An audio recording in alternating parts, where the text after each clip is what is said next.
you guys, it is Angel Stark. So, right here at Wave One Media, I am your host on the A list, and I believe we are on episode number 9. So, we are always celebrating every week when we have the opportunity to be sharing with you guys all the great businesses and events that are happening here in the city, adding more and more Black businesses to the A list. So, thank you guys. If you're tuned in right now and you're not subscribed to my YouTube channel, please do that.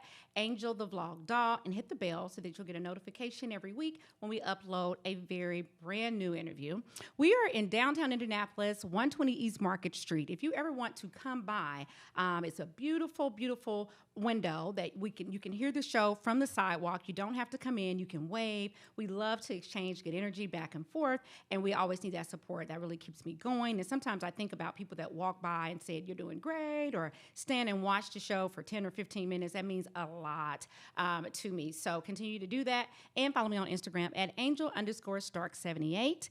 And we're going to have a guest here that I recently met at a event that was a really, really good event, Kicks for Kids, here in Indianapolis. And so here in the studio, I want to introduce Mr. Kenneth Biznessman Allen, Commissioner at Large, Indianapolis Public Schools. And he's here. So welcome, Kenneth. How are you? I'm doing great. Thank you, Angel, for having me. It's a pleasure to be here. You're welcome. I was so excited when I met you, and you were just so fun and well-dressed, and I thought, well, who is that? And I had to introduce myself, and I'm glad that I did. So introduce yourself to people and maybe explain maybe what commissioner is. Some people don't know exactly what that is and what you do. Absolutely. Again, like I said, thank you for having me here. Kenneth Businessman Allen. I am a native of Gary, Indiana, although I've lived in the city of Indianapolis for the last 21 years. I moved here to go to college.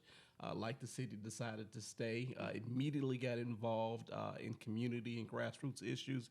And so I've worked the last, 15 years being a part of the Indiana Commission on the Social Status of Black Males, which is a state commission that was created in 1993 by the Indiana General Assembly with bipartisan support to really do 5 things, Angel, and that is to look at the African-American male in the state of Indiana in 5 areas: health, economics, criminal justice, social factors, and education. In the last 4 years, I've had the honor and privilege of serving as chair of that organization. It was at that time that I really began to look at our educational system and saw that some of the disparities that existed, particularly for children of Black and brown. And so I said, I have experience serving on the board. I have experience being engaged in our community.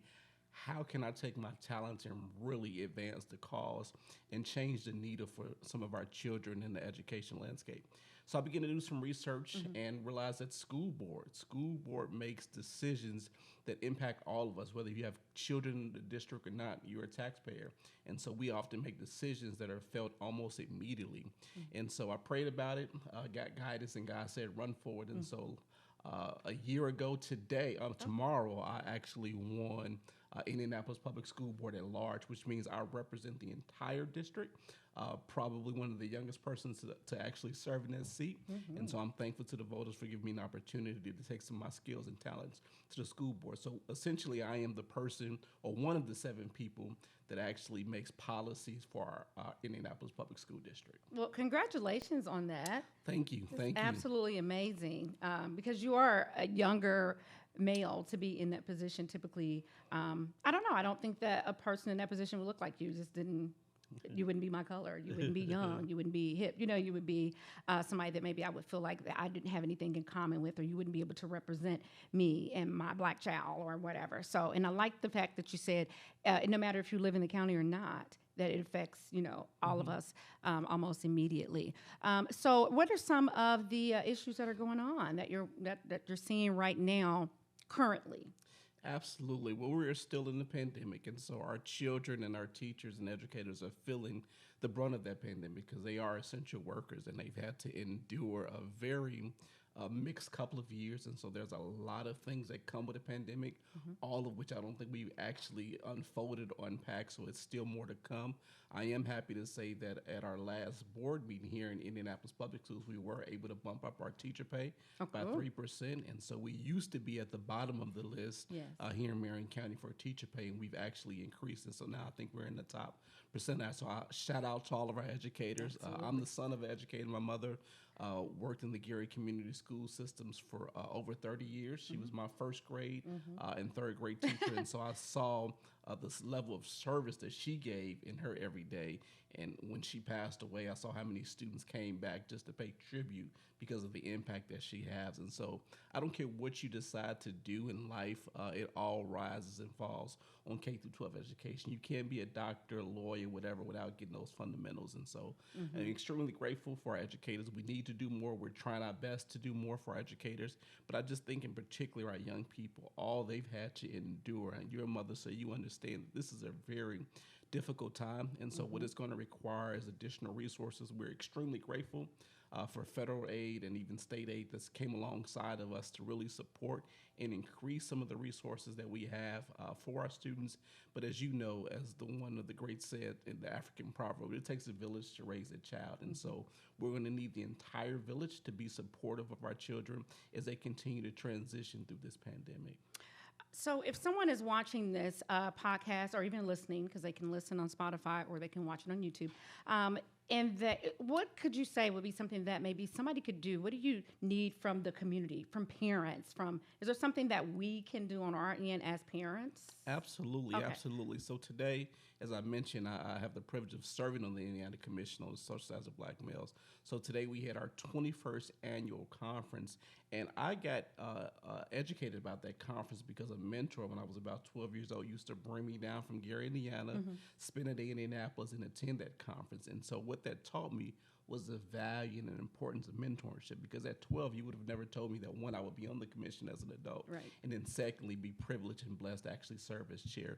And so when you think about the community, it's great for parents, and I know that we have a lot of active parents in our school district, but the unfortunate truth and harsh reality, Angels, that so many of our children don't have a two-parent household, don't have involved parents, and so they need some people in the community to mentor, to step up and build those healthy relationships and show them some opportunities and just be there and support them. And so if you're listening, if you're not a mentor, all you have to do is mentor one. You don't have to mentor the entire community. Right. If all of us will reach out and teach one, it will make our world a better place. And so I encourage, partnerships too. A lot of our schools do great with community partnerships. So if you have an organization that can provide a service or a resource to a particular school or to a particular group, get in contact with our community outreach department and really bring those programs inside the school, because again, the district can't do it alone. We need partners. We need individual and community members to come alongside us and support and help us. You guys, you are tuned in. Don't forget to the A-List podcast right here at Wave One Media. And I am here with Mr. Kenneth Biznessman Allen, the Commissioner of At-Large Indianapolis Public Schools. And I want you to put out your social media and your contact. And then if you could answer a question that came across on social media, how would somebody be a mentor? Would they just contact a school and they have programs there, or how do you get involved? Yeah, so there are a number of ways.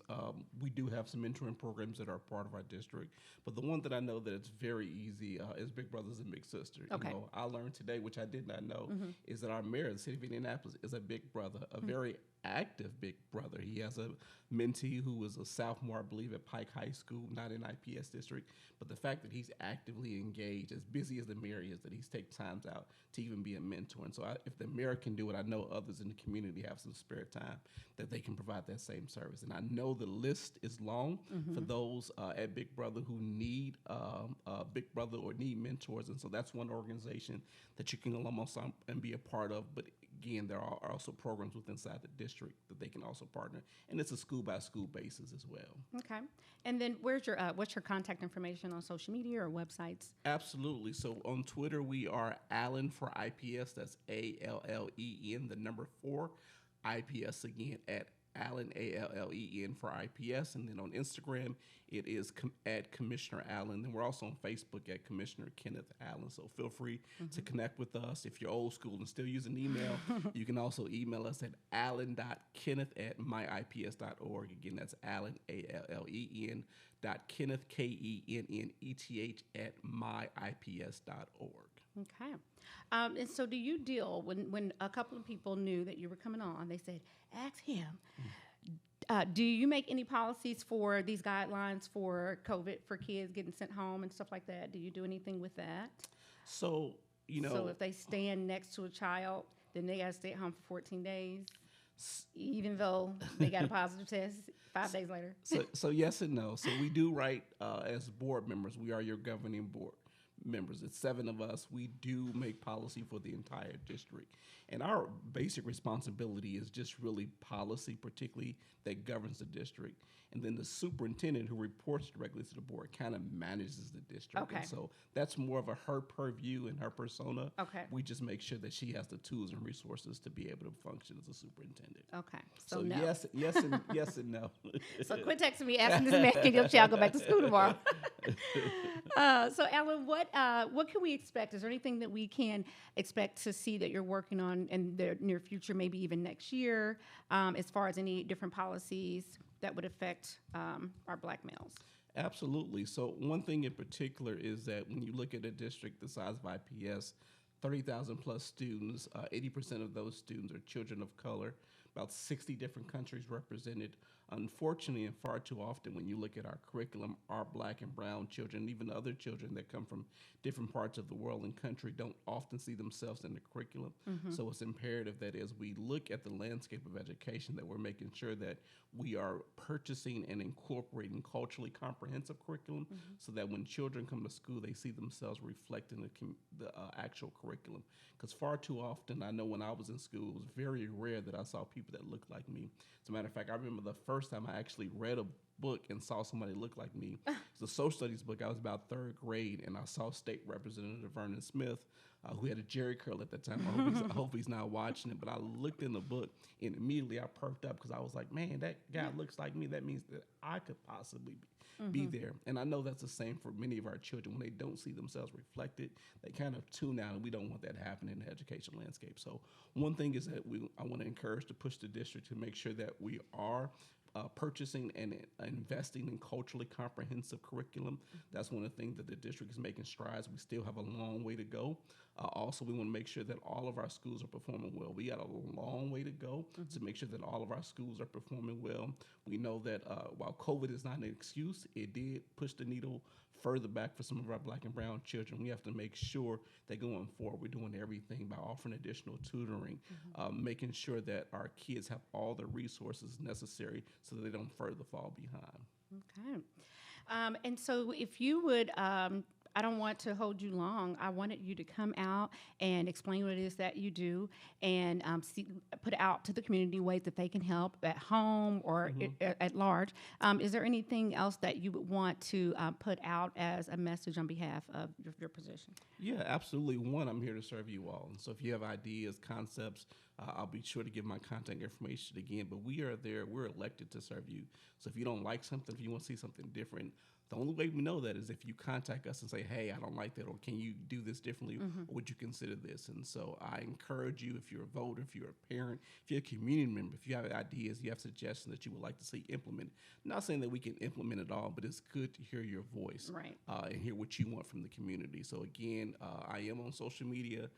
Twitter, it's Allen for IPS. That's ALLEN, the number 4 at IPS.